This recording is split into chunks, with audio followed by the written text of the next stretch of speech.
Assalamualaikum warahmatullahi wabarakatuh. Alhamdulillah, hamdan syukranillah, salatun wassalamun ala rasulillah. Rabbi shrahli sadri wa yassirli amri wahlul 'uqdatam min lisani yafqahu qawli. Alhamdulillah, sahabat inspirasi di rumah, kembali kita hadir bersama dengan podcast Al-Falah Berbicara, yang pada malam hari ini juga kita mendapatkan sponsor pertama kita, yaitu dari PT Arbani Perkasa Barokah. Nah, di sini sudah ada beberapa produk yang ditampilkan, yaitu ada parfum laundry yang bisa untuk peralatan rumah tangga dan juga bisa untuk sajadah, dan ada juga parfum yang memang produk unggulan dari PT Arbani Perkasa Barokah. Nah, untuk teman-teman yang mau tahu info lanjutnya, boleh hubungi admin podcast kita yang tertera. Oke. Sahabat inspirasi di rumah, zaman sekarang tantangannya ini sungguh luar biasa. Baik itu dari tantangan lingkungan untuk anak-anak maupun digital sekarang yang sangat merebak di mana-mana.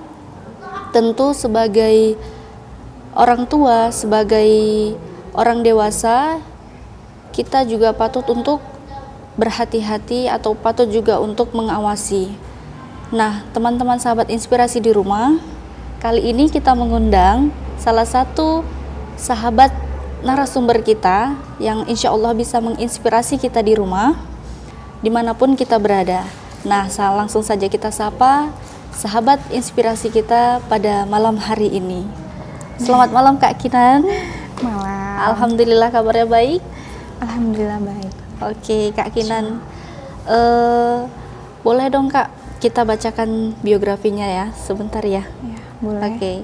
Nah, Kak Kinan ini nama lengkapnya yaitu Kak Fitria Kinanti, yang akrab disapa Kak Kinan. Iya. Kak Kinan. Nah, Kak Kinan ini lahir di Tanjung Morawa 21 Februari tahun 1996, seorang ibu rumah tangga yang telah dikaruniai seorang putra, dan sebelum menjadi seorang ibu rumah tangga, dulunya aktif bekerja sebagai seorang packing di Mumtaz, yaitu Mumtaz Coklat. Iya. Mumtaz Coklat tahun 2015 sampai 2017, dan seorang admin, menjadi admin di Bimbel Tirta Learning Center tahun 2017 sampai 2019. Nah, sahabat inspirasi di rumah, berbekal dari pengalaman tersebut, Kak Kinan kini menjadi seorang ibu rumah tangga. Mungkin ada beberapa peran yang akan beliau sampaikan pada malam hari ini bersama kita. Nah, bagaimana pandangan seorang Kak Kinan tentang era saat ini, juga mungkin ada beberapa tips dari Kak Kinan yang perlu kita pelajari. Nah, Kak Kinan, langsung saja ya Kak. Kak Kinan nih dulunya kan sebelum menikah nih. Iya. Sebelum menikah pasti ada pengalaman-pengalaman ya kan Kak. Boleh dong Kak perkenalkan dirinya bersama kami. Iya, tadi udah perkenalan ya. Benar-benar. Pengalamannya, perkenalannya supaya kita lebih kenal lagi. Dari segi apa ini? Oh, boleh dari tempat tinggal atau sekarang tuh bagaimana perkenalan yang lebih, tinggalnya kakak di mana, terus sekarang kesibukannya juga apa gitu, boleh dong Kak? Ya. Dulunya waktu gadis di Jalan Sultan Serdang ya, tinggalnya di Gang Amal. Gang Amal. Setelah menikah, setelah 2 tahun setelah menikah, nah kami diberikan rezeki nih sama mertua saya ya kan. Itu tanah ya kan. Nah, di daerah Gang Jaya, Desa Bangusari Baru. Sana kami bangun rumah, sampai saat inilah kami tinggal di situ. Oh, alhamdulillah. Oh, dia ngiranya masih di Gang Amal Kak? Enggak. Oh, ternyata di Gang Jaya. Enggak. Iya. Nah, oke. Sampai saat ini. Ada lagi Kak? Itu aja sih. Oke, itu sekian perkenalan dari kakak. Nah, sebagai pembuka nih, sebagai pembuka podcast kita pada malam hari ini, Kak Kinan yang sudah menjalani peran sebagai ibu rumah tangga. Menurut kakak, pendidik anak saat ini di era sekarang, kesulitannya atau kemudahannya berapa persen menurut kakak? Kesulitan dan kemudahannya ya. Kan Balance. sekarang nih di era digital yang merebak di mana-mana, kakak lah berperan sebagai ibu rumah tangga mendidik anak kakak gini. Apa menurut kakak, oh mudah aja sih gitu, nggak terlalu berpengaruh sih sama lingkungan gitu? Kayaknya tergantung sama anak juga ya kan. Karena kalau saya pribadi mudah sih. Oh mudah, alhamdulillahnya mudah. Mudah ya. Kebetulan anaknya juga nurut. Jadi mudah. Oke. Terus dari awal itu pasti tergantung dari orang tuanya ya kak? Iya. Anak itu nurut pasti ngelihat juga situasi di rumah. Iya. Oke, nah menurut Kak Kinan sebagai seorang ibu, apa sih makna dari mendidik seorang anak? Mendidik itu kan berarti membimbing ya kan. Iya. Itu dalam bentuk karakter ya, karakter, sikap ya kan. Kalau mendidik anak itu proses kita sebagai orang tua ya kan, untuk membimbing atau menuntun anak ya kan, itu agar anak tadi memiliki sikap ataupun karakter yang sesuai dengan Al-Quran dan As-Sunnah ya kan. Itu sih proses orang tua tadi membimbing dan menuntun anak untuk mempunyai karakter atau kepribadian yang sesuai dengan Al-Quran dan As-Sunnah. Oh, jadi makna mendidik anak menurut Kak Kinan itu membimbing supaya anak tuh menjadi sesuai Al-Quran, menurut Al-Quran dan Sunnah. Masya Allah. Terus proses membimbing. Iya. Ya, baik. Nah, terus menurut kakak dalam proses membimbing sesuai dengan pola asuh kita nih sebagai seorang tua, ada nggak sih tantangan terbesarnya? Tantangan terbesar pasti adab. Adab. Iya. Oke. Apalagi dengan era digital yang semakin canggih ini ya kan. Betul. Jadi kalau anak-anak tadi kebanyakan nonton ya kan, pasti mereka kebanyakan mencontoh gitu kan. Iya. Banyak mencontoh. Jadi mungkin adab mereka itu bisa lebih berkurang ya dengan kebanyakan menonton tadi kan. Berarti tantangan menurut Kak Kinan nih di era digital nih, kalau anak sudah terpengaruh, pasti ada beberapa adab yang kurang. Iya. Nah itu mungkin tantangannya supaya pasti kita lebih berat kerjanya dalam mengasuh, dalam karena proses kalau udah adab tadi kan udah semuanya ya. Iya betul. Sulit kita untuk memberi arahan, mengajari mereka ya kan, untuk belajar, mengaji, ya kan. Oh iya benar-benar. Ya sih benar sih Kak, pasti lebih berat ya Kak ya. Oke. Jadi menurut Kakak dari proses pembimbingan perlu nggak sih Kak kehadiran orang tua itu? Perlu, sangat penting. Sangat penting, sangat diperlukan. Nah, dalam keseharian, kehadiran orang tua dalam keseharian itu yang paling sederhana menurut Kakak, supaya tetap kedekatan antara orang tua, antara ibu dan anak dalam keseharian itu, caranya Kakak gimana? Untuk dekat dengan anak tadi. Iya, ada nggak sih caranya supaya tetap anak dan ibu tetap dekat, terutama di usia-usia emasnya gitu. Kehadiran orang tua itu supaya kita tuh tetap bener-bener bondingnya dapet gitu. Iya, karena saya 24 jam ya kan, bareng anak. Mungkin lebih dapat waktunya. Iya. Terutama waktu sih. Iya, betul. Jadi kayak misalnya nih makan, lagi makan bareng ya kan, sambil ngobrol, Oh. Ngobrol sama dia, ya keseharian dia ini apa yang buat dia itu sedih, apa yang buat dia itu senang, gembira, apa yang buat dia itu ngerasa kecewa. Jadi kita juga bisa memperbaiki. Oh iya. Terus kayak waktu bersama makan, terus juga ada itu di sela-sela waktu nanti yang pas dia lagi main kan, itu saya kayak bisa itu kayak sebatas nanya, abang senang nggak nih, gitu. Jadi dia mungkin ngerasa kayak diperhatikannya itu terlalu ya. Oh iya. Jadi Jadi benar-benar dekat lah ya. walaupun dalam bermain mainnya sendirian, tapi Iya. tetap ditanya, jadi anak itu merasa tetap orang tua hadir. Makanya dia, karena saya di rumah aja kan, dia tipikal anak yang nggak di luar.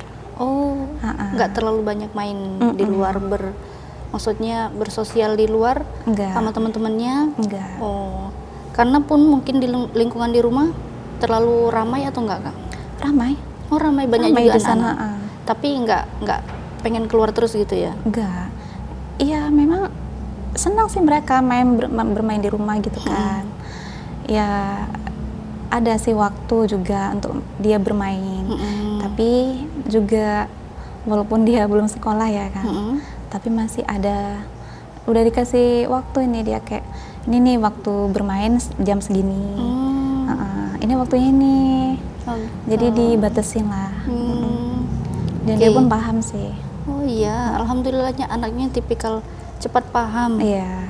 mudah menerima. Masya Allah. Kayaknya untuk seusia berapa, Kak? 5 tahun. 5 tahun. 5 tahun kayaknya dia usia-usia dimana tuh nggak pengen terlalu banyak diatur kayaknya. Gitu ya. Tapi alhamdulillahnya dikaruniai anak yang mau menerima, mudah menerima. Masya Allah, sebuah Mungkin karena ini juga sih, karena cara kita juga ya. Karena kita kan kalau dibilang perempuan lemah lembut ya kan, itu berlaku hanya sebelum menikah ya kayaknya. Setelah menikah itu kan tanggung jawab lebih besar ya kan. Iya. Nah, segala semua yang ini kan ada gitu, kayak marah. Iya. Terus juga, iya, jadi ngedidik anak itu juga pasti banyak macamnya. Pasti baca Sikap kita tadi. Iya betul, sikapnya. Jadi kalau ini mungkin agak lari dari tema, Kak. Kakak tipikal, pasti kan kita pernah merasa marah kalau ini mengatur atau ada pasti saat dia nggak mau mendengarkan arahan kita. Kakak tipikal yang kadang gampang terpancing atau kasih dulu dia jeda waktu, mungkin nanti bisa dia dengerin lagi. Kakak tipikal yang mana nih? Kasih dulu dia jeda waktu. Oh, Masya Allah ya. Memberi jeda waktu. Jadi kalau misalnya dia udah ditegasin nih, misalnya dia berbuat kesalahan ya kan, terus kita kasih nasihat lagi dia ya kan, kenapa gini, nah gitu kan. Misalnya dia, kadang kan dia ngerasa dia itu bersalah, itu dia nangis ya kan. Nah, kasih waktu dia untuk nangis dulu. Sampai benar-benar dia ngerasa mungkin capek ya kan dengan tangisannya, barulah kita tanya. Barulah kita buat perubahan untuk perubahan dalam diri dia gitu kan. Kasih nasihat lah. Nah, seharusnya jangan gini, ya kan. Nanti kalau memang gini, nanti akibatnya gini. Tetap dikasih sebab dan akibat. Iya.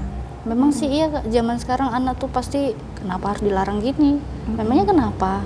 Pasti pengen cari tahu ya kan, Kak. Masya Allah. Oke nih. Nah, menurut Kakak nih kalau dampaknya ada nggak sih kalau kita tuh kadang kan ada juga orang tua yang pekerja gitu, ataupun 24 jam pun dia di rumah gitu. 24 jam orang tua di rumah tapi sibuk dengan pekerjaan rumah gitu. Belum tentu bisa hadir sepenuhnya gitu. Nah, kalau perhatian itu tadi, kalau dari cara Kakak mungkin ngobrol. Iya. Ini kan kasih makan sambil ngobrol. Terus kalau banyakin ngobrol gitu. Nah, kalau tipikal orang tua yang mungkin jarang gitu ngasih ngobrol. dampaknya gitu, ada nggak sih dampak buruknya? Ada sih. Pastinya adanya. Iya, pastinya ya. Dia lebih cari perhatian di luar ya kan. Oh iya, Mm-mm. pasti lebih banyak ini ya. Iya, takutnya dia cari perhatian di luar. Nah di situ yang ditakutkan kan, karena kan kalau udah di luar ini kita nggak tahu kan baik buruknya di luar tadi.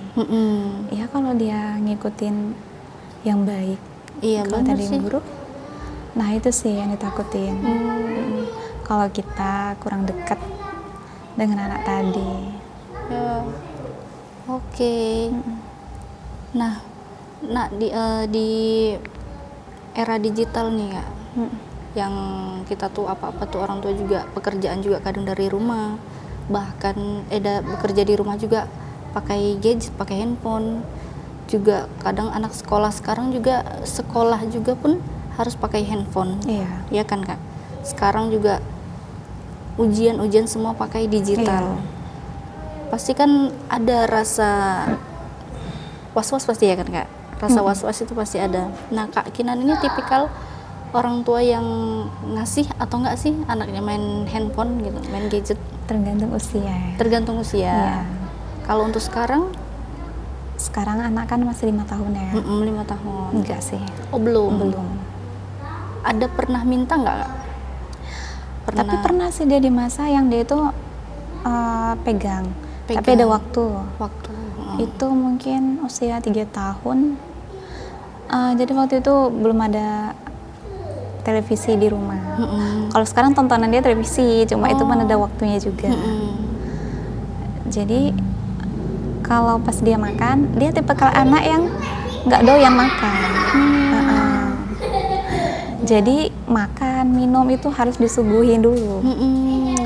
Nah caranya biar dia makan itu, itulah ada tontonannya. Oh iya. Itu. Tapi ya cuma waktu pas makan itu aja. Paling 15 menit lah. Setelah itu enggak. Itu. Nah. Setelah itu sekitar kurang lebih 6 bulan lah menjalaninya. 6 bulan? Dia terkena radiasi. Radiasi? Iya, radiasi mata, di mata ya. Karena handphone tadi? Iya, yang dirasanya itu katanya panas mah. Nih matanya panas? Iya, panas, terus silau. Sampai dia tuh nggak bisa kalau lampu itu hidup. Itu dia ngerasa kayak silau kali. Jadi sempat diperiksa juga? Iya, cuman kata dokter nggak apa-apa sih, cuman terkena radiasi di ringan. Setelah ditetesin obat ya, cuman ya dari itu sampai sekarang nggak lihat handphone. Dari kejadian kena radiasi, iya. Terus sampai sekarang komitmen stop. Iya. Jadi menurut Kak Kinan nih, untuk memperkenankan gadget itu dari usia berapa sih yang cocok untuk anak-anak gitu? SMA ya? SMA. Kalau saya sih SMA. Tapi ya kita lihat perkembangan nanti, karena kan ini zaman makin canggih ya kan. Kabarnya juga SD kelas 6 juga udah sekolah itu ujian udah pakai handphone juga ya kan. Betul. Tapi kalau hanya sekedar mengenalkan ketika dia ujian aja sih nggak apa-apa sih. Bukan berarti harus di rumah itu jadinya main handphone ya kan. Tapi kalau memang dia nantinya diharuskan megang handphone itu nanti di usia SMA. Oke. Berarti dari Kak Kinan nanti boleh itu di SMA. Iya. Jadi Kak, pastikan kalau di usia nanti diperbolehkannya pakai gadget, diperbolehkannya pakai HP, ada nggak menurut Kakak aturan bolehnya tuh di jam segini, tetap ada aturan-aturannya dalam bermain handphone? Kalau waktu nanti udah dibolehkan ya, kalau aturannya mungkin dia udah bisa menyimbangkan diri ya, ya kan pastinya ya kita kasih nasihat lah ya kan. Mungkin ya tetap jangan fokus sama handphone. Ya mungkin hafalan dia ya kan, sholatnya dia tetap harus dijaga. Handphone ini kan mungkin sebagai alat untuk komunikasi, untuk searching ya kan, perkembangan zaman ini gimana ya kan. Jadi harus ada pembatasnya, itu mungkin lebih ke diri dia nanti karena kan udah mulai dewasa juga ya kan. Jadi kita sebagai orang tua paling ya memberi nasihat ya kan. Iya. Itu menurut kakak nih. Nah tapi ada nggak sih kalau itu di usia SMA? Iya. Nah kalau di usia sebelum SMA atau di usia 15 sekitar 11-an belasan tahun gitu, atau ada nggak sih cara kakak atau tipsnya gitu supaya nggak terlalu, agak terhindar lah gitu, nggak terlalu fokus gitu, tipsnya supaya nggak terlalu fokus sama handphone, atau juga ada kayak inilah anak kakak sekarang kenapa sih bisa nggak minta handphone gitu. Iya, kalau anak tadi karena yang pertama itu ya kan ada kejadian ya kan. Tapi kalau memang dia udah suka, udah terikat tadi dengan handphone ya kan, terikat dengan handphone tadi, cara kita lah tadi gimana? Cari suasana lain. Ya ngobrol gitu, kira-kira kita sebagai orang pasti tahu ya kan, sebagai orang tua yang dia suka itu apa. Mungkin waktu kita untuk lebih berbagi sama dia apa yang dia suka tadi. Ajak, kalau misalkan dia senangnya main di luar ya temenin. Tadi dia suka menggambar ya berarti kita harus memfasilitasi kan. Iya benar. Tentang untuk gambar tadi ya kan. Jadi orang tua nih harus benar-benar mau lah, benar-benar mau memfasilitasi, mau capek, karena juga itu merupakan pilihan ya kan kak. Terus nih dalam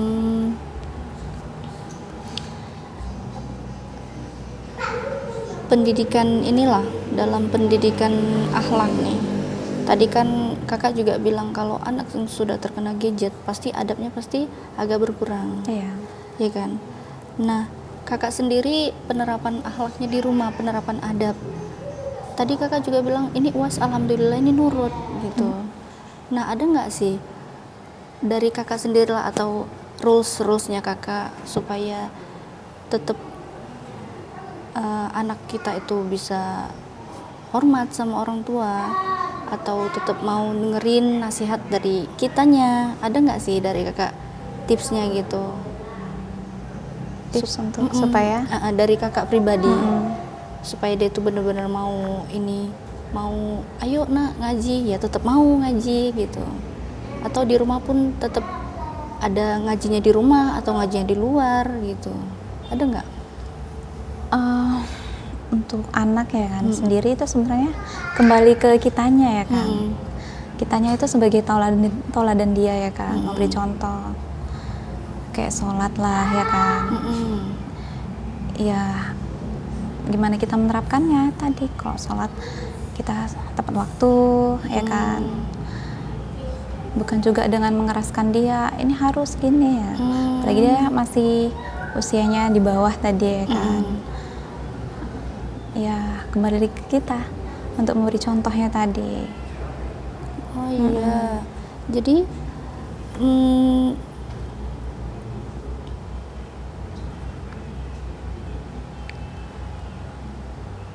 berarti contoh dari orang tua itu sangat berpengaruh besar ya kak ya? Iya. Sangat berpengaruh besar untuk pembentukan karakter anak. Kakak setuju nggak dengan itu? Setuju sih. Berarti harus diri kita juga melakukan perubahan ya kan? Iya, betul. Jadi kalau sebelum kita merubah karakter anak itu ya karakter kita dulu ya kak ya? Iya. Masya Allah. Jadi kita juga harus belajar ya kan kak? Memang sebenarnya kak yang belajar itu sih orang tuanya ya? Ya nggak sih kak? Iya kan? Jadi kita tuh harus benar-benar belajar supaya anak juga mau belajar. Menurut kakak gitu nggak? Iya, apalagi sekarang gen alpha kan kak? Iya. Nah, kalau gen alpha ini kalau kita kasih tahu kan, mereka ya malah ini pengennya tuh dapat jawaban yang detail. kenapa padahal Umi Abi aja gini ya kan, Iya. ayah ibu aja gini. Jadi ya, Itu pengalaman memang Iya, ada pernah dapat gitu. Jadi kalau pribadi Dwi ini kalau udah ngobrol sama anak, kalau tiba-tiba dilarang, pasti dia tuh pengen jawabannya tuh kenapa harus gini, kenapa harus ini, iya. kan nggak apa-apa gitu-gitu. Memang luar biasa ya Kak Gen Alpha ini. Jadi contoh dari orang tua itu benar-benar berpengaruh besar ya, berpengaruh. Oke nih, kalau dari segi mengaji di rumah, mengaji kan Kak anak Kakak? Ngaji Wajib. Iya. Menjadi poin wajib. Iya. Nah itu dari Senin sampai Ahad, itu setiap hari Kak? Iya, setiap hari kecuali kalau memang ada kegiatan. Mm-mm. Misalnya ada acara lah, acara di luar dari rumah. Nah, itulah. Itu Kakak manggil guru ngaji atau bukan? Enggak. Kakak sendiri? Iya. Masya Allah. Jadi sekarang udah masih ikro atau gimana Kak? Iya, alhamdulillahnya memang Wais sekarang udah Al-Qur'an ya, tapi masih tetap harus banyak belajar. Iya. Itu pastinya nggak mudah kan Kak? Enggak. Pastinya nggak mudah, Nggak apalagi mudah. di awal. Iya. Karena kan dia belajarnya itu juga belum bisa membaca. Huruf abjad itu belum bisa dia baca. Jadi misalnya nih ketemu huruf baru kayak apa ya, af, if, uf ya gitu kan. Nah, ketemu fa mati ya kan, faskun. Ya di hari itu dia belum tentu bisa. Iya. Jadinya kita nyari ide gimana ya biar anak tadi ini tuh mudah untuk mengingat. Ketika huruf alif tadi ya kan bertemu dengan fa mati, membaca ini apa. Jadi kitanya yang harus harus mikir, harus cari cara biar dia ini mudah. Nah, anak di bawah 5 tahun ini kan dia lebih mudah untuk menghafal ya kan. Iya, ingatannya masih kuat. Iya, jadi setiap ketemu huruf baru itu pasti saya kasih hafalan. Jadi seperti mungkin fa sukun tadi ya kan. Ya sudah dari af, if, uf, baf, bif, buf sampai yaf, if, yuf. Itu aja selama 3 hari sampai dia benar hafal. Nah, nanti ketika dia membaca bertemulah mungkin ada huruf ya kan yang ketemu dengan fa mati. Nah, dia tahu gitu. Jadi proses kalau pengenalan huruf baru Iya. ada lewat sampai berapa Hafalannya. hari? Iya, ada cara dia tadi. Tapi alhamdulillah terlewati sampai sekarang sudah Al-Qur'an. Iya. Sudah Al-Qur'an. Itu belum sekolah Kak? Belum, ini tahun ini masih sekolah. Berarti Masya Allah sekali orang tuanya ya.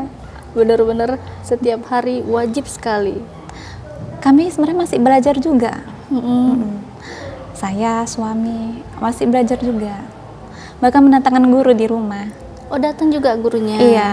Oh, berarti ada dibantu dari guru dari luar. Kalau anak sih tetap kami orang tua. Kalau anak tetap orang tua, Iya. tapi kalau untuk Tapi kami juga tetap belajar keyakinannya dari luar. datang guru dari luar. Iya. Masya Allah. Seru Jadi ya Kak memang ya? harus belajar ya kan. Seru ya Kak ya? Iya, jadi anak kan Wais tadi namanya, Wais Al-Ahmad. Wais. Jadi Wais pun juga melihat gitu, orang tuaku nih belajar gitu kan, masa akunya enggak. Oh iya, betul. Iya, betul, dia benar-benar ngelihat. Iya. Oh, Masya Allah. Jadi pengalaman baru nih buat gue ini. Oke Kak, itu dari segi prestasi Masya Allah sudah, kalau dibilang, kalau menurut Kakak di usia 5 tahun yang nggak banyak anak bisa mencapai udah Al-Quran, nggak banyak tapi ada gitu. Nah, salah satunya anak Kakak, itu merupakan kebanggaan nggak sih Kak? Kalau kebanggaan sih belum ke situ ya, Belum. karena kebanggaan itu mungkin ketika dia bisa menapakkan kaki di surga ya kan, ataupun membawa orang tua, keluarga untuk berada di surga ya kan, itu kebanggaan ya kan. Oh iya. Tapi kalau bersyukur sih, Oh iya, lebih ke syukur ya Kak ya, Iya. di usia 5 tahun ya sudah bersyukur. bisa Al-Quran. Oh. Karena banyak yang dilewatin juga melalui prosesnya tadi. Di proses yang nggak mudah Iya. pastinya. Oke, nah kalau inilah poin untuk di awal tadi, pastikan kedekatan itu penting sekali. Nah kalau untuk kakak nih, kedekatan itu pastikan kita membangun momen-momen yang akan diingat oleh anak nih. Nah kalau kakak sendiri, apa sih momen menurut kakak, kenangan yang kayak apa sih yang bisa nanti membekas di ingatan si seorang Uwais yang 5 tahun bisa membekas sampai dia kurang lebih dewasa nanti? Ada nggak? Apa sih momen yang seperti apa? Banyak sih banyak sih waktu bersama ya kan. Terus juga kalau waktu bersama mungkin bisa di rumah ya kan, bisa juga di luar kita ya Iya. kan. Terus juga kayak apa yang kita ajarkan itu kan pasti juga bakalan diingat sama dia ya kan. Oh iya. Bagaimana cara kita mengajari dia ya kan. Itu pasti juga jadi ingatan karena pribadi sendiri juga gitu kan. Gimana dulu orang tua ngajar, memberi contoh sama kita ya kan. Oh iya betul. Iya betul Ah, ya. Iya, cara orang tua tadi marah-marah atau dengan penuh sabar ya kan. Itu pasti bakalan jadi momen yang bakalan diingat sama dia. Oh iya betul. Kenapa nggak sampai ke situ ya pikiran lu ya? Kalau sesuatu yang kita contohkan, yang ajarkan itu yang bakal diingat sampai dewasa. Oh iya. Oke nih sahabat inspirasi di rumah, mungkin ada hal yang penting yang perlu juga inspirasi ketahui, bahwa seorang Kak Kinan ini bukan seorang wanita biasa. Kalau menurut saya, kalau kita ini adalah wanita yang alhamdulillah masih Allah berikan kesempatan mendapatkan, kalau dibilang alhamdulillah, diberikan kita kenikmatan dalam hal berjalan ataupun bergerak dengan leluasa. Itu merupakan hal yang patut sangat kita syukurin. Nah juga kalau dibilang boleh dong Kak, kalau yang saya ketahui nih, yang Dwi ketahuin dulu, udah lama sekali sih Kak kita nggak ketemu ya. Iya. Udah hampir 6 tahun kan. 7 kayaknya. Oh, hampir 7 tahun ya. Iya, dan Dwi kenal kakak itu seorang Kak Kinan dulu, yang Dwi buat penasaran kenapa sih kakak dulu duduk aja gitu.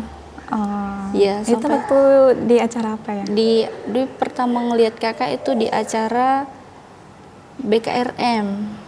Nah, BKRM tuh buat acara kalau nggak salah tuh berhijab atau apa gitu. Nah, Dwi ngelihat kakak nih kalem duduk gitu, kalem duduk aja. Terus alhamdulillahnya selalu didampingi sama Teh Amoy kalau nggak salah dulu, didampingi sama Teh Amoy. Nah setelah kita pernah ngobrol setelah acara Dwi lah, acara nikahan Dwi itu pernah ngobrol. Nah di situ baru dia tahu ternyata kakak ada sesuatu yang kakak rasakan gitu, yang nggak bisa dirasakan sama kita. Atau mungkin kakak boleh dong ini supaya menginspirasi kita di rumah ini.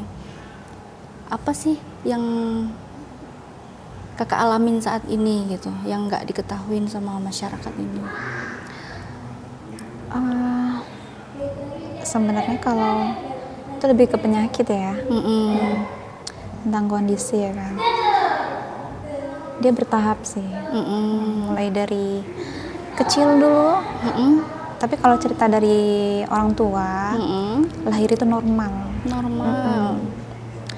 Nah berjalannya waktu, SD itu udah mulai terlihat dia kayak pincang gitu, tapi masih bisa lari, masih bisa jalan.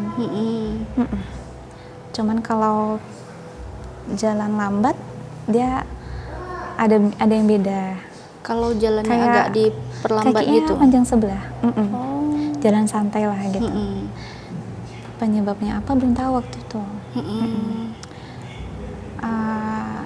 Mulai tumbuh remaja SMA, di situ mulai terlihat. Kalau tulang belakangnya itu, kenapa jalannya tadi itu Agak terlihat beda. Iya, beda. Kaki itu kayak panjang sebelah lah gitu kan. Ternyata tadi skoliosis. Skoliosis. Iya, membengkokkan tulang belakang. Nah, kalau apa sih Kak? Kalau skoliosis itu bentuknya gimana sih tulang belakangnya? Itu seperti huruf S. Oh, yang kayak S itu. Iya. Jadi Kakak taunya itu karena memang udah ngerasa kayak agak berat. Jadi ngerasa kayak ini kayaknya perlu bener-bener diperiksa gitu ya. Iya. Itu SMA. Itulah mulai orang tua ngerasa kenapa sih gitu kan. Karena memang kami 5 bersaudara. Itu yang kena itu anak kedua, ketiga, dan keempat. Oh iya, berarti ada saya juga anak keempat. Jadi yang benar-benar normal itu anak pertama dan anak terakhir. nggak ada kerasa sama sekali atau gejala-gejala? Kalau di anak kedua itu abang ya, sekarang udah meninggal. Itu SMA waktu usia 2 tahun. Usia 2 tahun. Itu pernah jatuh dari ayunan dan divonis memang polio. Oh, polio. Nah, abang yang nomor 2 dia tulangnya normal, tapi juga dimakan, juga kena di otot mungkin ya. Ototnya. Dia juga makin melemah sekarang. Sama seperti saya. Oh, berarti kondisinya sekarang sama. Iya. Oh, tapi Kakak kelihatannya di SMA. Iya. SMA. Kalau dokter bilang itu ada yang ditanya itu kayak gen lah. Gen. Gennya gimana ya kan? Kalau dari orang tua sih normal-normal aja ya. Dua-duanya normal. Iya. Dari keluarganya juga, dari keluarga orang besar. tua, keluarga besar. Jadi kalau dibilang dari gen sih nggak ada ya. Nggak ada. Tapi kok bisa kena gitu? Iya. Ya? Jadi anak kedua, 3, dan 4. Kakak pernah ini nggak cari tahu gitu kenapa sih bisa kena gitu? Kenapa bisa ini? Enggak sih. Oh, belum ya? Karena menerima gitu. Alhamdulillahnya Menerima Allah, apa yang Allah berikan tadi kan. Walaupun kita juga ikhtiar. Iya, ikhtiar betul. untuk kesembuhan tadi kan. Tapi ya juga menerima karena pasti kan Allah memberikan ini ada kebaikan gitu. Iya, betul. Jadi misalnya kayak mungkin ya kan dulu di usia muda ya kan, usia remaja itu mungkin normalnya itu anak-anak gadis itu mudah ya kan untuk kesana kesini. Ya dengan begitu kan hisapnya jauh lebih panjang ya. Iya, Masya Allah. Mungkin dengan diberi keadaan seperti ini, ya tadi Allah menjaga. Iya, lebih memperingan hisapnya sebagai wanita. Oh, Masya Allah. SMA mulai melemah. Udah mulai kerasa. Iya, mulai melemah. Tapi belum pakai tongkat itu. Masih bisa jalan kayak tertita-tita gitu. Setelah tamat sekolah, alhamdulillahnya Allah izinkan untuk bekerja. Masih Allah kasih kenikmatan ya kan untuk merasakan nikmat kerja tadi. Itu mulai pakai tongkat. Sampai di menikah. Setelah menikah, hamil itu usia 5 bulan, sering jatuh saya. Lagi kondisi hamil? Iya, sering jatuh. Alhamdulillahnya nggak kenapa-napa. Mungkin Allah juga yang menguatkan janinnya tadi ya kan.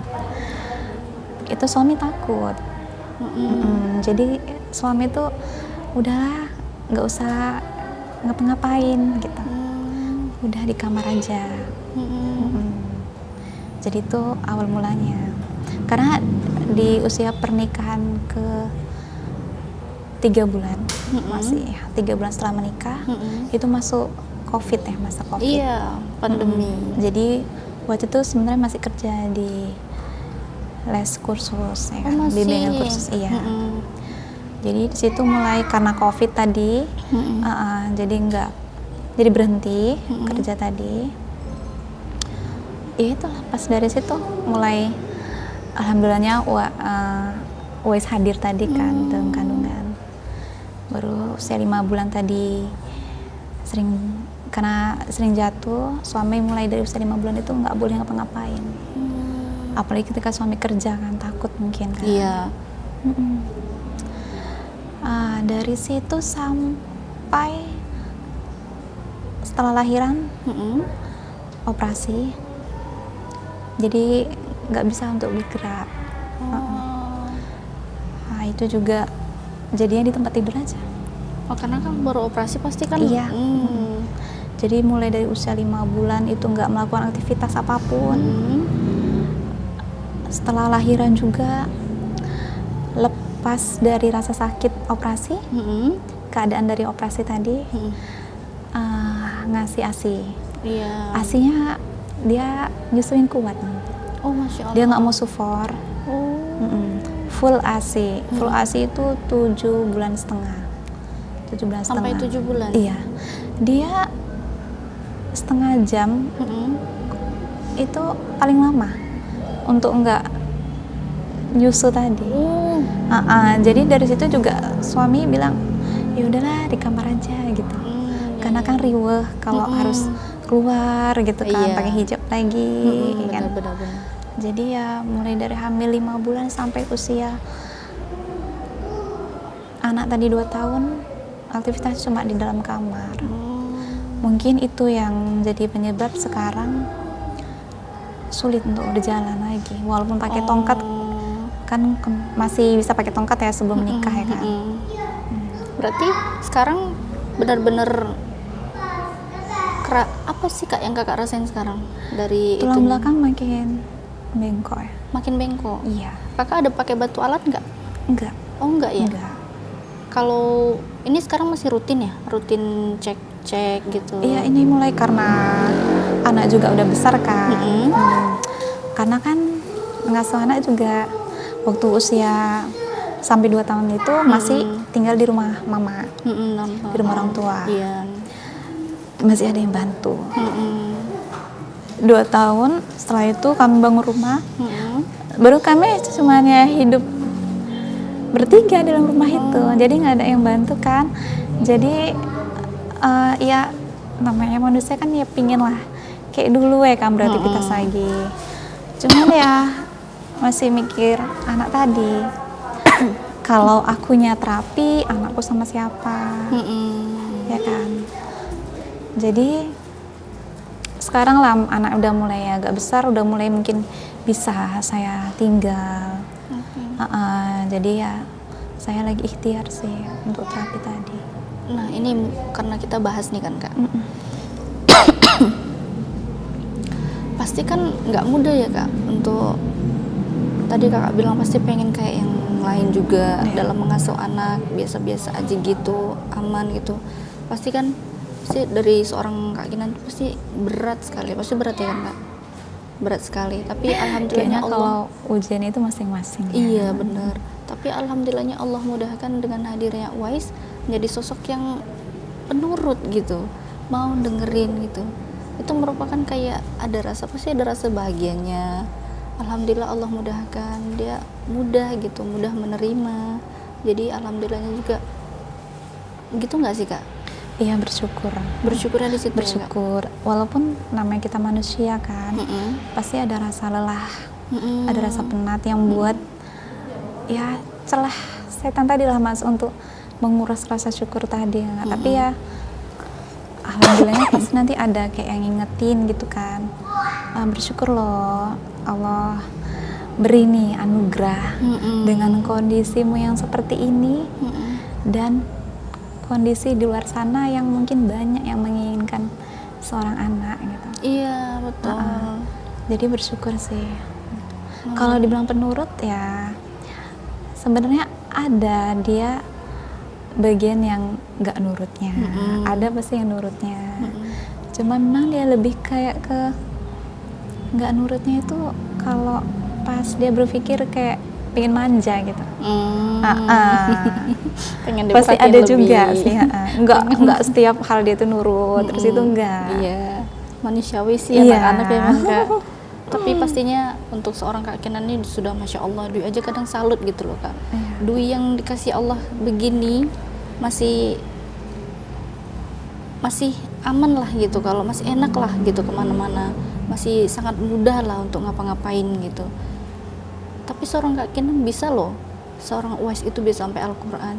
Dwi aja ini masih ngejer, masih belajar bener-bener ngejer gitu. Jadi kok bisa, kenapa sih kok nggak bisa gitu, walaupun pelan-pelan gitu. Memang tipe anak juga pasti beda-beda ya kan Kak. Motivasinya pasti ada ya. Bener. Motivasi kita untuk anak ini harus ini itu pasti ada dalam diri. Iya betul. Jadi kalau dari apa Kak, dari diagnosanya ini namanya apa Kak? Sakit apa namanya? Skoliosis. Skoliosisnya. Oh, jadi itulah penyebab jadi saraf-saraf di bagian apa, anggota gerak bagian bawah terutama ya Kak ya. Kalau saraf normal. Saraf normal. Saraf normal. Kemungkinan otot-ototnya. Otot di bagian alat gerak bawah gitu ya. Iya. Jadi mulai agak-agak terganggu. Iya. Oke. Dia melemah mungkin karena kurang geraknya tadi. Dari usia hamil 5 bulan kan sampai 2 tahun lama. Jadi kalau selama cek ini Kak, ada nggak pakai terapi jalan gitu apa gitu? Selama Kalau cek terapi. ada terapi juga nggak? Ada terapinya, ada. Dipakai jalan gitu nggak, disuruh jalan, disuruh ini gitu juga nggak? Karena belum bisa untuk jalan. Mm-mm. Jadi sebisanya. Oh, semampu. Kayak untuk berdirinya. Mm-mm. Gerakan-gerakan. Oh iya. Berarti kalau untuk jari-jari aman ya? Kalau bisa gerak gitu ya, jari kaki. Jari aman. Oh bisa. Berarti bagian panggul aja ya? Iya, dari bokong ya, bokong. Iya, dari panggul Ke gitu. bawah. Oh. Tapi Masya Allah, seorang Kak Kinan walaupun agak ada keterbatasan kita bilang ya Kak, itu tetap semangat gitu dalam mendidik, apalagi di zaman sekarang yang nggak mudah ya kan Kak, yang terbilang apa-apa tuh lingkungan juga cepat diresap sama anak-anak, gampang ditangkap semuanya di gen alpha ini. Terus Kak Kinan juga memegang moto hidup nih, ya kan Kak? Iya. Ada moto hidup seorang Kak Kinan ini, ingin menjadi wanita solihah sampai bidadari surga, di surga pun cemburu. Nah, kenapa sih Kakak bisa berpikir ini kayaknya moto hidup yang menjadi pegangan nih? Ini sebenarnya moto hidup waktu pas pertama kali mendalami Islam. Oh, boleh dong Kak ceritain? Boleh karena, ya? boleh. Karena kayaknya gelar soleha itu gelar yang paling mulia ya. Gelar paling mulia, hadiahnya juga luar biasa. Ya kan, ketika di surga nanti. Tapi kalau sekarang mungkin berubah ya. Mungkin lebih banyak lagi ingin menjadi ibu yang soleha. Iya, kan? betul. Ibu, istri yang soleha, iya kan. Betul. Jadi kalau sebenarnya moto hidupnya itu waktu pas masih awal mendalami Islam sih. Ini sih ada sih motivasi kenapa bisa semangat sih untuk mendidik Uwais tadi gitu. Oh iya. Nah, dalam mendidik ya pasti ya Kak ya? Iya. Dalam mendidik seorang anak Mengajari Uwais tadi itu kenapa Iya. sampai ingin gitu sampai di Al-Quran tadi sebelum usia 5 tahun gitu. Itu ada motivasinya. Iya, apa tuh Kak motivasinya? Yang pertama dulu sering dengar ceramah Ustadz Hadi Hidayat ya. Oh iya, Ustadz Hadi Iya. Hidayat. Jadi Ustadz Hadi Hidayat itu bilang kalau bisa Al-Fatihah itu kita dulu orang tua yang mengajarkan. Iya. Itu motivasi pertama. Nah, di situ kan berpikir, iya ya, setiap huruf ya kan, yang dia keluarkan sampai di akhir hayat dia nanti. Iya. Nah, itu kan bakal jadi amal jariah kita nanti. Iya betul. Kalau memang kitanya yang ngajari dari awal. Iya. Iya kan? Itu motivasi pertama. Motivasi yang kedua itu karena amanah dari Allah ya kan. Oh, iya iya. Anak ini kan amanah tadi dari Allah ya kan. Kalau kita sudah diamanahi berarti kita bisa. Mulai dari kita menjaga dia dalam rahim. Setelah itu kita melahirkan susah payahnya tadi. Kita harus bisa gitu menceklis setiap perjalanan amanah yang diamanahkan sama Allah tadi kan. Oh iya. Dimulai dia tadi bisa berjalan, ya kan, merangkak, Iya betul. bicara, Iya. pastinya kita kan, Iya. nggak mungkin nggak bisa kita Iya betul betul betul. ngaji, Iya betul. membaca, itu dari orang lain, pastinya Iya. kita bisa. Iya. Kalau Allah udah memberikan amanah, pastinya ada sesuatu di dalamnya yang kita tuh memang bisa untuk menyelesaikannya tadi. Iya betul betul betul. Oke, berarti itu tadi beberapa motivasi dari kakak kenapa semangat sekali bisa mengajari Wais mengaji, bisa juga merupakan salah satu yang menjadi amal jariah ya kan kak, amal jariah untuk kitanya juga apa namanya Amanah dari Allah. yang merupakan amanah yang kewajiban Terus kita. yang terakhir itu ada teman, cerita teman. Iya. Jadi anaknya nih terkena apa ya, kalau kejang, yang sering kejang. Step. Step. Penyakit autis ya. Kalau step autis. Iya. Pokoknya setiap demam dia kejang itu kan. Epilepsi. Oh, epilepsi. Oh, epilepsi. Itu di anak pertama ini cerita temen. Nah, ini jadi motivasi juga sih untuk saya.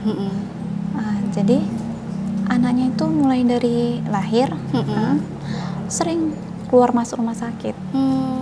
Sampai dia itu sering disalah-salahkan sama keluarga sendiri. Gitu juga sama keluarga pasangannya.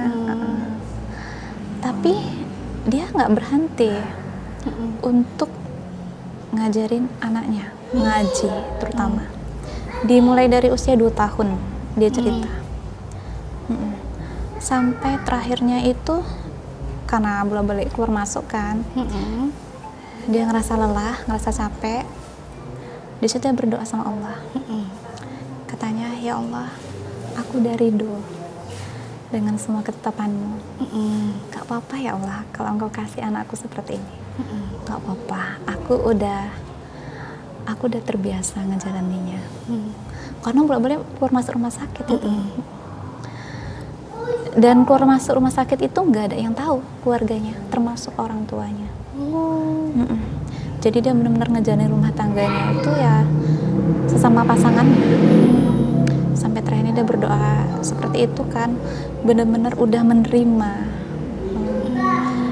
Tapi ya Allah, kasih satu untuk ya Allah, jadikan anakku faqihu fiddin. Masya Allah.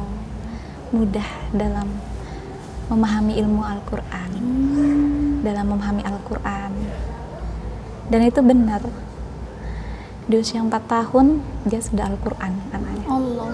Kebetulan ayahnya juga seorang qori. Mungkin Dewi kenal.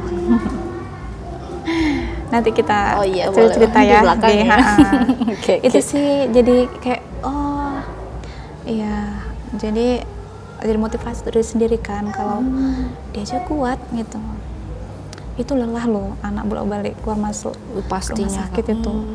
Anak demam sedikit aja di rumah saya udah panik. Iya, Panik nggak bisa tidur tengah malam. apalagi nggak ada yang bantu kan. Iya betul, Masya Allah itu kuat Iya. sekali kalau dia bilang sih. Benar-benar ridho sih dia. Iya. Benar-benar mau menerima tuh udah luar biasa sekali. Tapi itulah yang akan menjadi yang motivasi, yang benar-benar penyemangat ya kak. Iya. Alhamdulillah sampai sekarang benar-benar kakak pegang semangat itu. Kalau inilah menurut Kak Kinan, ada nggak sih pesan untuk orang tua di luar sana yang kadang merasa juga Belum menjadi kondisinya belum menjadi menjadi ideal ya, orang tua ideal. Orang tua yang ideal. Ada nggak sih? tetap semangat ya kan, karena setiap yang Allah berikan di kehidupan kita itu kan berbeda-beda pastinya ya kan.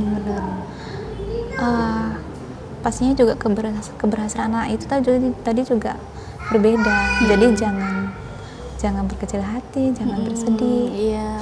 Tetap terus berpikir yang baik. Tetap berprasangka yang baik. Iya. Oke. Nah, untuk Kak Kinan juga nih, ada nggak sih doa atau harapan yang ingin Kak Kinan sampaikan tuh orang tua di luar sana yang mungkin lagi berjuang juga, lagi mendidik anak gitu, atau mungkin pun kondisinya juga sama yang kayak kita alamin gini, ada nggak harapan atau doanya gitu? Ya, untuk ke mana nih harapan ke untuk orang tuanya itu tadi, kalau misalnya orang tuanya itu kondisi maaf kita bilang kondisi fisiknya juga ini, tapi kadang kan ada orang tua juga yang menyerah gitu kan, ya sudahlah gitu, ada nggak sih harapannya? Jangan sih ya. Iya. Jangan menyerah. Ya beda-beda sih kayaknya setiap yang kita alamin ya kan. Karena kalau saya, motivasi saya itu sekarang hanya suami dan anak gitu. Manusiawi kan kalau kita ngerasa lelah, capek. Iya betul. Tapi balik lagi, ada hal yang harus kita syukurin. Mungkin diberikan suami yang lebih mengerti. Masya Allah. Bahkan ketika mungkin kita semakin terpuruk, ya kan? Semakin keadaan itu menyedihkan, justru dia malah semakin lebih sayang. Nah, mungkin Kak ada beberapa, kayak Dwi pun pastinya penasaran gitu kan. Kalau dalam kondisi istirahat nih Kak nih, memang yang diharuskan istirahat, nggak banyak kerja gitu. Cukup menjaga Wise, cukup mendidik Wise aja, ngajarin Wise. Pastinya kan di rumah kalau lagi kondisi rumah berantakan, banyak harus dikerjain, siapa sih Kak yang ngerjain? Suami. Iya, Masya Allah. Jadi yang masak itu suami, yang nyuci baju itu suami, beres-beres rumah suami. Oke. Kalau gosok itu bisa ke laundry ya kan? Laundry. Ada juga nggak dibantu dari atau datang ke rumah yang apa gitu, atau ada full juga suami? memang ibu-ibu yang ART ya bilangnya ya kan, yang membantu di rumah itu ada, itu pada saat suami kerja. Oh iya, kalau suami kerja ada yang suami kerja aja ya, itu pun beres-beres rumah aja, setelah itu pulang. Kalau masak suami. Oh, masak juga suami. Tapi kami bareng ya kan, karena biasa saya yang raci, suami yang menggoreng, yang Masya Allah. oseng-oseng lah. Oke. Ternyata berbagi tugas juga. Iya. Tapi alhamdulillah Allah hadirkan gitu pasangan yang memang benar-benar bisa mendukung kakak. Ataupun itu merupakan salah satu doa kakak dulu, atau harapan kakak pernah pengen tuh dihadirkan pasangan yang bisa ngedukung gitu. Ada nggak pernah kakak gitu terucap dulu gitu? Kalau ngedukung sih, ngedukung dengan kondisi seperti ini ya kan, saat ini kayaknya nggak sih, karena kita nggak tahu kan kehidupan, juga nggak tahu sekarang kehidupan jadi seperti ini ya kan. Iya betul. Kalau doa itu dulu gak ada sih tentang jodoh gitu, nggak ada, karena memang fokusnya itu bukan ke jodoh, fokusnya itu ingin mengejar cintanya Allah ya kan, sampai mendapat gelar soleha mungkin ya kan, yang didambakan dengan banyak orang ya kan, yang nggak mudah juga ya kan. Iya betul.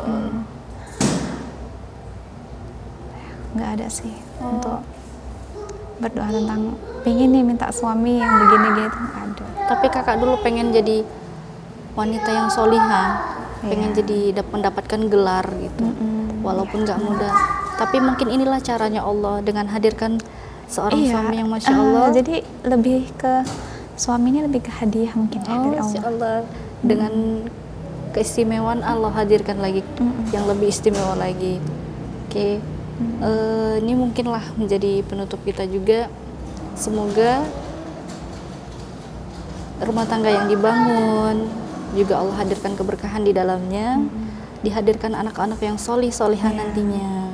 Oke, baik. Terima kasih Kak Kinan sudah hadir malam hari ini. Semoga Allah selalu berikan kesehatan nantinya, ringankan segalanya. Baik sahabat inspirasi di rumah, sebagai penutup perjumpaan kita pada malam hari ini, ada beberapa pesan tentunya yang bisa kita ambil dari seorang Kak Kinan, yaitu walaupun dalam kondisi yang keterbatasan, tentu tidak menyurutkan semangat kita dalam mendidik anak, tetap hadirkan semangat dalam diri kita dalam kondisi apapun, dan jadikan setiap momen itu, setiap amanah itu hadirkan dalam diri kita akan bernilai pahala. Dan tentunya sebagai seorang ibu, sebagai orang tua, hadirkanlah selalu lisan yang baik, lisan yang ahsan dalam mendidik anak, karena setiap lisan kan kata-kata yang keluar dari lisan kita itu adalah doa untuk anak-anak kita. Tentu tidak ada penghalang dalam lisan kita. Dan yang terakhir yaitu hadirkan selalu rasa syukur dalam diri kita, dalam kondisi kita apapun, untuk di kehidupan kita. Oke, sekian perjumpaan kita pada malam hari ini. Barakallahu fiik. Wassalamualaikum warahmatullahi wabarakatuh.